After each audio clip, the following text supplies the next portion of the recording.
एक तो बीजेपी के लोगों का तकिया कलाम हो गया है कि मुसलमान इनमें बाबर का डीएनए है। उपसभापति महोदय, मैं जानना चाहूंगा कि बाबर का डीएनए मुसलमान में है, तो मुसलमान तो बाबर की औलाद है और तुम गद्दार राणा सांगा की औलाद हो। ये हिंदुस्तान में तय हो जाना चाहिए। अगर बाबर की तो आलोचना करते हैं, राणा सांगा की आलोचना नहीं करते। सभापति महोदय, ये बहुत सभापति महोदय, ये देश की एकता आप अनुभवी आदमी है, बातचीत में संसदीय मर्यादाओं का ध्यान रखें। संसदीय मर्यादाओं का ध्यान रखें।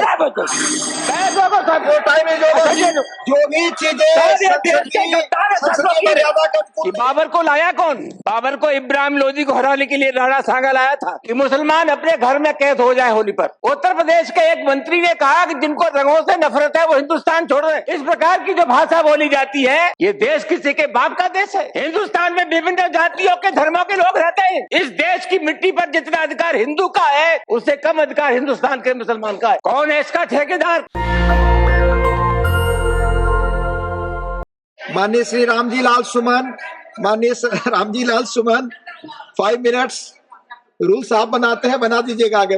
माननीय श्री रामजी लाल सुमन, 5 मिनट प्लीज, 5 मिनट बोलो। 5 minute, nothing is going on record madam, nothing is going on record, please 5 minutes. उप सभापति जी,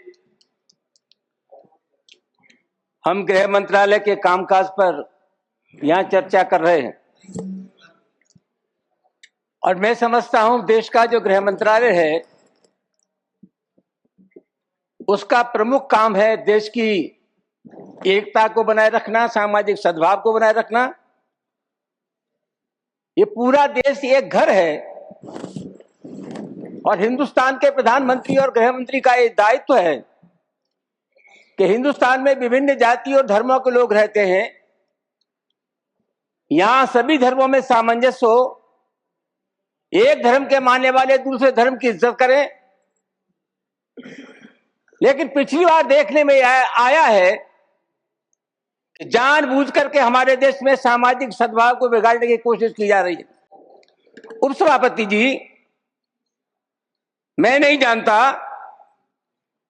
अभी होली का त्योहार था और मैंने कहीं नहीं पढ़ा कि किसी मुसलमान ने यह कहा हो कि हम सद्भावना बिगाड़ना चाहते हैं या होली के त्योहार में व्यवधान पैदा करना चाहते हैं। लेकिन इसके बावजूद भी तमाम ऐसे बयान आए जिसके चलते समाज में दरार पैदा हुई, रिश्ते खराब हुए। सर, एक बिहार के विधायक हैं और एक उत्तर प्रदेश के विधायक हैं। इन दोनों लोगों ने यह कहा कि मुसलमान अपने घर में कैद हो जाए होली पर। उत्तर प्रदेश के एक मंत्री ने कहा कि जिनको रंगों से नफरत है वो हिंदुस्तान छोड़ रहे। और सभापति महोदय, अलीगढ़ यूनिवर्सिटी में सभापति महोदय,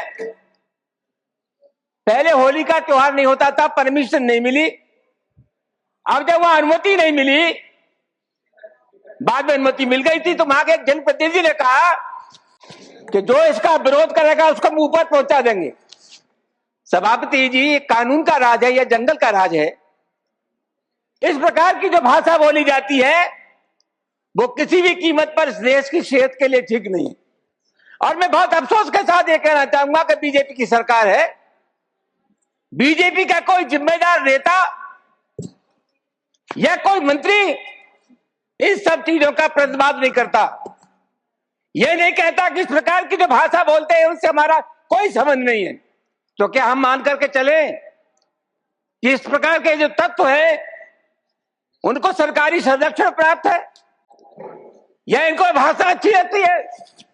सभापति महोदय, बार बार कहा जाता है और अभी कहा गया कि जो लोग होली में के त्योहार पर होली नहीं खेलना चाहते, और जैसा मैंने कहा जिनको रंग पसंद नहीं है वो हिंदुस्तान छोड़ दे। वो सभापति महोदय, मैं आपके मार्फत से जानना चाहूंगा, ये देश किसी के बाप का देश है?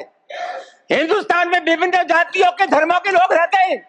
इस देश की मिट्टी पर जितना अधिकार हिंदू का है उससे कम अधिकार हिंदुस्तान के मुसलमान का है। राष्ट्रीय आंदोलन में हिंदू, मुसलमान, सिख, ईसाई सब लोगों ने तिरंगे झंडे के नीचे एक कौम बनाई।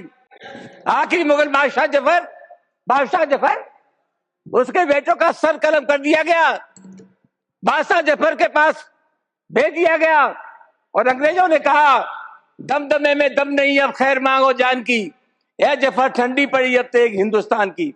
बूढ़े बादशाह जफर ने कहा गाजियों में बू रहेगी जब तक ईमान की, तक से लंदन तक चलेगी तेग हिंदुस्तान की। सभापति महोदय, कौन है इसका ठेकेदार?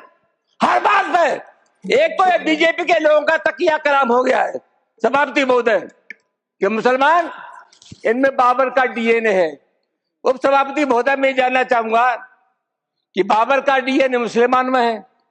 हिंदुस्तान का मुसलमान तो बाबर को अपना आदर्श मानता नहीं है, वो तो मोहम्मद साहब को अपना आदर्श मानता है, सूफी संतों की परंपरा को अपना आदर्श मानता है। लेकिन सभापति महोदय, मैं जानना चाहूंगा कि बाबर को लाया कौन? बाबर को इब्राहिम लोधी को हराने के लिए राणा सांगा लाया था। तो मुसलमान तो बाबर की औलाद है और तुम गद्दार राणा सांगा की औलाद हो, ये हिंदुस्तान में तय हो जाना चाहिए। अगर बाबर की तो आलोचना करते हैं, राणा सांगा की आलोचना नहीं करते। सभापति महोदय, ये बहुत सभापति महोदय, ये देश की एकता का अनुभवी आदमी है, बातचीत में संसदीय मर्यादाओं का ध्यान रखें, संसदीय मर्यादाओं का ध्यान रखें। जो भी चीजें संसदीय मर्यादा का अनुकूल नहीं है, आजादी की लड़ाई में गुलामी की सभापति महोदय, your time is over, you please sit. माननीय श्री वाई को, ऑनरेबल वाई। नेशनल दस्तक की आपसे गुजारिश है कि अगर इसको बचाना चाहते हैं तो नेशनल दस्तक को सब्सक्राइब करने के लिए रेड कलर के सब्सक्राइब बटन को दबाएं, फिर बेल आइकन की घंटी दबाएं। नेशनल दस्तक को बचाने के लिए बहुत जरूरी है कि हर खबर को शेयर करें, लाइक करें, कमेंट जरूर करें।